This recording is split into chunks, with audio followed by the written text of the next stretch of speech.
আসসালামু আলাইকুম রাহমাতুল্লাহ। আজকের আলোচনার মূল বিষয় কালকাসুন্দা। আয়ুর্বেদিক শাস্ত্র মতে কালকাসুন্দা মানব দেহের বিভিন্ন রোগের ঔষধ হিসেবে ব্যবহার হয়ে থাকে। রক্ত দুষ্ট হলে এক তোলা পরিমাণ কালকাসুন্দার পাতার রস মিশ্রির চূর্ণ সহ সকালে নিয়মিত খেলে রক্তদোষ নিবারিত হয়ে থাকে। কাশি হলে এক তোলা পরিমাণ কালকাসুন্দার পাতার রস আদশের পানি সহ আগুনে সিদ্ধ করে আধ পোয়া থাকতে নামিয়ে সেকে নিয়ে সেবন করলে বিশেষ উপকার পাওয়া যায়।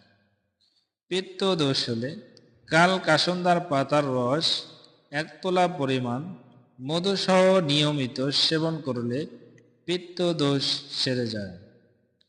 কোষ্ঠবদ্ধতায় কালকাসুন্দার পাতার এক তোলা পরিমাণ গরম পানি সহ নিয়মিত সেবন করলে কোষ্ঠ পরিষ্কার হয়ে যাবে ইনশাআল্লাহ।